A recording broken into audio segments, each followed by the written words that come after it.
আসসালামু আলাইকুম প্রিয় শিক্ষার্থী ও দূরের বন্ধুরা, কেমন আছো তোমরা? আশা করি স্বাস্থ্যবিধি মেনে সবাই ভালো আছো, সুস্থ আছো। তো শিক্ষার্থী বন্ধুরা, তোমরা জানো কাহালু সরকারি মডেল উচ্চ বিদ্যালয় কর্তৃক অনলাইন ক্লাস চালু করেছে। এর ধারাবাহিকতায় আজ আমি অষ্টম শ্রেণীর বিজ্ঞান বিষয় প্রথম অধ্যায় তথা প্রাণী জগতের শ্রেণীবিন্যাস নিয়ে উপস্থাপন করব। আশা করি তোমরা আমার সাথেই থাকবে। তো শিক্ষার্থী বন্ধুরা, দেখে নেওয়া যাক আজকের পাঠের শিক্ষণীয় বিষয়গুলো কি কি। আজকের পাঠের শিক্ষণীয় বিষয় শ্রেণীবিন্যাস এবং প্রাণী জগতের পর্ব। তো কথা না বাড়িয়ে শুরু করা যাক। শিক্ষার্থী বন্ধুরা, তোমরা জানো পৃথিবীতে অসংখ্য ছোট বড় প্রাণী রয়েছে। এদের মধ্যে নানা রকম মিল অমিলও রয়েছে। এই বৈচিত্র্যময় প্রাণীগুলো রয়েছে আণুবীক্ষণিক প্রাণী অ্যামিবা থেকে শুরু করে বিশাল আকৃতির তিমি পর্যন্ত। এই বিশাল জীবজগৎ অর্থাৎ প্রাণী জগৎ সম্পর্কে জানা অত্যন্ত কষ্টসাধ্য, কিন্তু এই শ্রেণীবিন্যাস প্রাণী জগৎকে জানার পথ সহজ করে দিয়েছে। সো আমরা বলতে পারি শ্রেণীবিন্যাস হলো সহজে সুশৃঙ্খলভাবে বিশাল প্রাণী জগৎকে জানার জন্য এর বিন্যস্তকরণ প্রয়োজন, আর বিন্যস্ত করার পদ্ধতিকে শ্রেণীবিন্যাস বলে। কোনো প্রাণীর শ্রেণীবিন্যাস করতে হলে সেই প্রাণীকে বৈশিষ্ট্য অনুযায়ী ধাপে ধাপে সাজাতে হয়। এ ধাপের সংখ্যা কত জানো? এ ধাপের সংখ্যা হলো 7টি। যথা, আমি বোর্ডে লিখে দিচ্ছি, তোমরা খাতা কলম বের করে আমার সাথে লিখে নাও। যথা জগৎ, যথা জগৎ। ধাপ জগৎ, প্রথম ধাপটা হবে আমাদের জগৎ। জগতের ইংলিশ হলো kingdom. Kingdom, KING, KINGDOM, kingdom. জগতের পরে পর্ব। জগতের পরে পর্ব। পর্বর ইংরেজি ফাইলাম, PHYLUM। জগৎ পর্ব শ্রেণী। পর্বের পরে আছে শ্রেণী অর্থাৎ ক্লাস, CLASS। পর্ব শ্রেণী বর্গ। এর পরের ধাপ বর্গ। বর্গর ইংরেজি অর্ডার, ORDER, অর্ডার। বর্গর পরে আছে গোত্র। গোত্রর ইংলিশ জেনাস, ফ্যামিলি, ফ্যামিলি। গোত্রের পরে আছে গণ। গোত্রের পরে কি? গণ।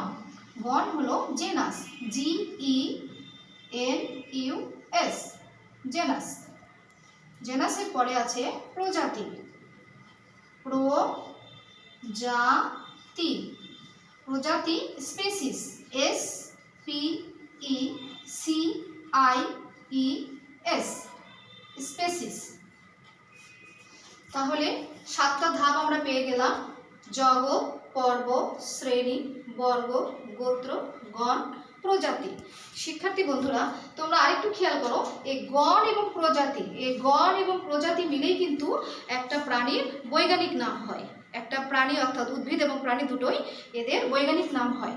বৈজ্ঞানিক নাম আমি কয়েকটা লিখে দিচ্ছি, খেয়াল করো। বৈজ্ঞানিক নাম হতে পারে মানুষ। মানুষের বৈজ্ঞানিক নাম দেখো, মানুষ।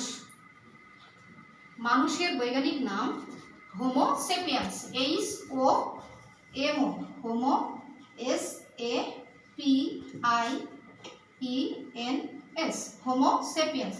অবশ্যই নামের শেষে, বৈজ্ঞানিক নামের শেষে দুটো দাগ দেবে। এই বৈজ্ঞানিক নামের শেষে দুটো আলাদা আলাদা দাগ দিতে হবে। আচ্ছা, এরকম আরও আছে। মানুষের পরে আমরা যাই ধান গাছ। যদি ধান গাছের বৈজ্ঞানিক নাম করি, ধান, Oryza sativa, ORYZA, Oryza sativa, SATIVA, Oryza sativa. এখানে আমি দুটো বৈজ্ঞানিক নাম করে দিলাম, এরকম অসংখ্য আছে মানুষ। দেখো এটা হলো গণ, এটা প্রজাতি। হোমোটা গণ, স্পেসিস প্রজাতি। ধানের অরিজা গণ, স্যাটিভা হলো প্রজাতি। শিক্ষার্থী বন্ধুরা আরেকটা জিনিস খেয়াল করবে যে এই যে আমরা ধাপ লিখলাম, এগুলো কার ধাপ? এগুলো পর্ব, জগৎ, পর্ব, শ্রেণী, বর্গ, গোত্র, গণ, প্রজাতি, এগুলো শ্রেণীবিন্যাসের এক একটা ধাপ। এই ধাপ, এই প্রত্যেকটা স্তরকে বলা হচ্ছে ট্যাক্সা। প্রত্যেকটা স্তরকে কি বলা হচ্ছে? ট্যাক্সা। TAXA। আর এই ট্যাক্সার সুবিন্যস্ত জ্ঞানকে বলা হচ্ছে taxonomy. TAXONOMY।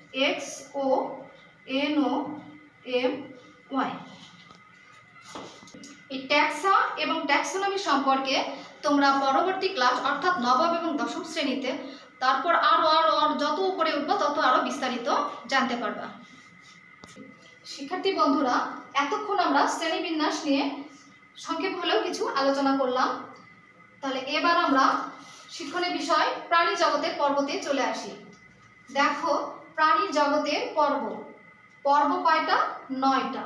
Porifera, Cnidaria, Platyhelminthes, Nematoda, Annelida, Arthropoda, Mollusca, Echinodermata. আর সর্বশেষ পর্বের নাম কর্ডাটা। কর্ডাটার আবার 3টা উপপর্ব আছে। কয়টা? 3টা। ইউরোকর্ডাটা, সেফালোকর্ডাটা আর ভার্টিব্রাটা। এই ইউরোকর্ডাটা এবং সেফালোকর্ডাটাতে কি হয় জানো? এই ইউরোকর্ডাটা এবং সেফালোকর্ডাটা নামক উপপর্বের প্রাণীগুলোতে নটোকর্ডাটা থাকে। আজীবন নটোকর্ডাটা নিয়েই এরা বেঁচে থাকে। কিন্তু এই ভার্টিব্রাটা উপপর্বের প্রাণীদের নটোকর্ডাটা পরবর্তীতে উন্নত হয়ে মেরুদণ্ডে পরিণত হয়। কিসে পরিণত হয়? দেখো আমি এটা লিখে দেই, মেরুদণ্ড। এটা মেরুদণ্ডতে পরিণত হয়। মেরুদণ্ড। কি মেরুদণ্ডতে পরিণত হয়? নটোকর্ড।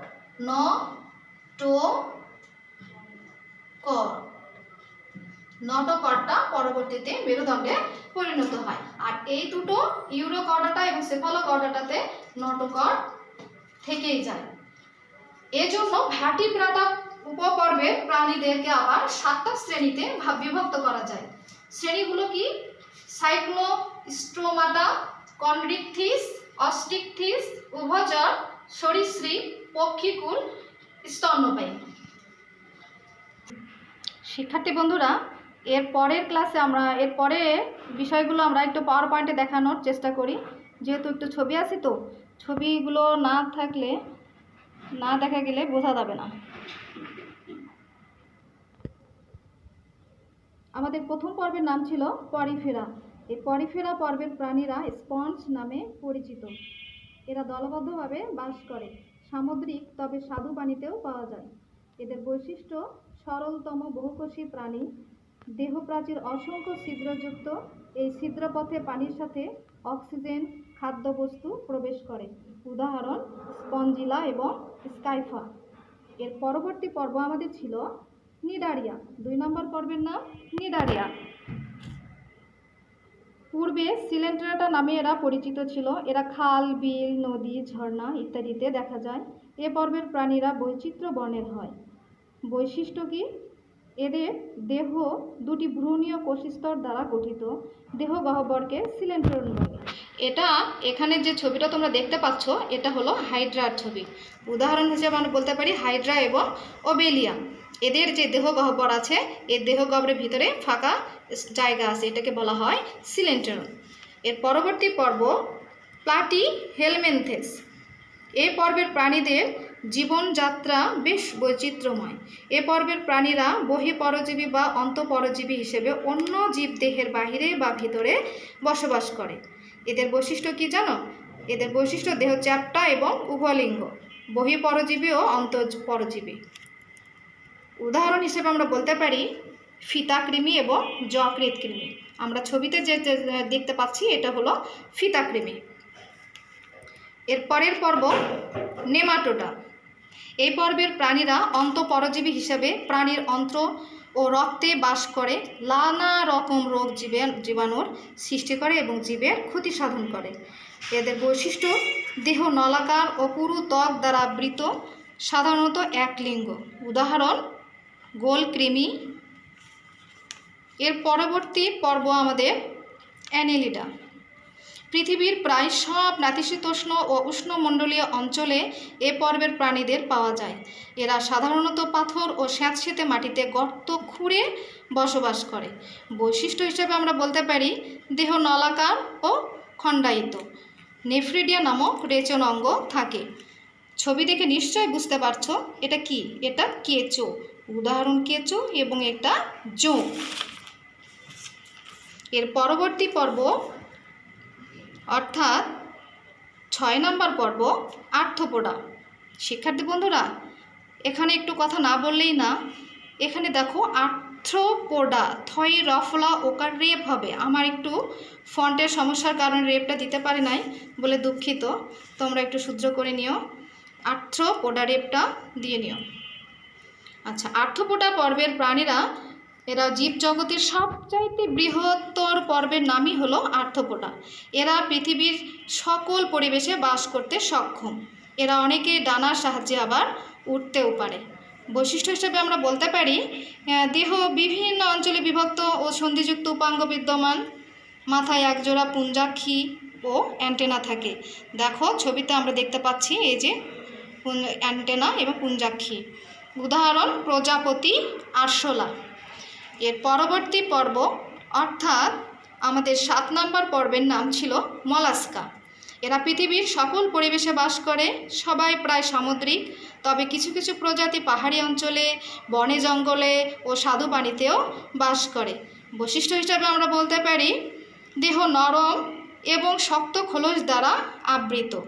দেখো ছবিতে দেখতে পাচ্ছ স্পষ্ট, দেহটা কিন্তু নরম, কিন্তু উপরে একটা শক্ত খোলস। আর কি আছে? পেশিবহুল পা দিয়ে এরা চলাচল করে। উদাহরণ: শামুক, ঝিনুক। এর পরবর্তী পর্ব অর্থাৎ 8 নম্বর পর্বের নাম একাইনোডার্মাটা। এ পর্বের সকল প্রাণী সামুদ্রিক। পৃথিবীর সকল মহাসাগরে এবং সকল গভীরতায় এদের বসবাস করতে দেখা যায়। এদের মিঠা পানিতে পাওয়া যায় না, তবে এরা মুক্তজীবী প্রাণী। এদের বৈশিষ্ট্য হিসাবে দেখো ছবি দেখে বোঝা যাচ্ছে কি বৈশিষ্ট্য হতে পারে। এদের দেহত্বক অত্যন্ত কাঁটাযুক্ত। এই যে ছোট ছোট ছোট ছোট উঁচুর মতন আছে, এগুলো হলো কাঁটাযুক্ত। আর কি, এদের পুরা দেহটা 5টি খণ্ডে বিভক্ত। উদাহরণ হিসেবে আমরা বলতে পারি তারা মাছ। সর্বশেষ পর্বের নাম করডাটা। এখানেও রেপের সমস্যা আছে, তোমরা কিছু মনে করো না, শুধরে নিও, রেপটা সহ পড়ে নিবা। করডাটা, ক ডয়ে রেপ আকার, টয়া আকার। করডাটা পর্বের প্রাণীরা, এরা পৃথিবীর সকল পরিবেশে বাস করে। করডাটা পর্বের বহু প্রাণী বহিঃপরজীবী হিসেবে অন্য প্রাণীর দেহে সংলগ্ন হয়ে জীবনযাপন করে। বৈশিষ্ট্য হিসেবে আমরা বলতে পারি পৃষ্ঠদেশে একক বা ফাঁপা স্নায়ুযুক্ত থাকে, স্নায়ুরজ্জুগুলো থাকে।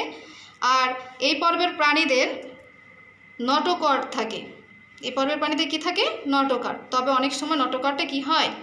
উন্নত হয়ে মেরুদণ্ডেও পরিণত হতে পারে, যেমন মানুষ এবং পাখি। তো শিক্ষার্থী বন্ধুরা, আজ এ পর্যন্তই। জেএসসি পরীক্ষাতে কিন্তু এই চ্যাপ্টার হতে অবশ্যই প্রশ্ন আছে। সো তোমরা খুব ভালো করে পড়বে। তোমরা প্রতিটি পার্ট, প্রতিটি পর্ব অত্যন্ত যত্ন সহকারে পড়বে এবং খাতায় লিখবে। তোমরা যারা ভিডিওটি দেখে উপকৃত হচ্ছ, তোমাদেরকে আমার অভিনন্দন। সবসময় আমি তোমাদের উন্নত জীবন কামনা করি এবং ভালো রেজাল্টও আশা করি। তোমাদের কাছে আমার একটাই চাওয়া থাকবে, তোমরা খুব ভালো মতো করে স্টাডিটা করবে। জেএসসি পরীক্ষা শুধু ভালো একটা টার্গেট নিবে ও ভালো রেজাল্ট করবে এটাই শুধু নয়, জীবনে ভালো করার টার্গেট মাথায় রেখে সামনে এগিয়ে যাবে। So this is in short summarize of this chapter. Hope your success.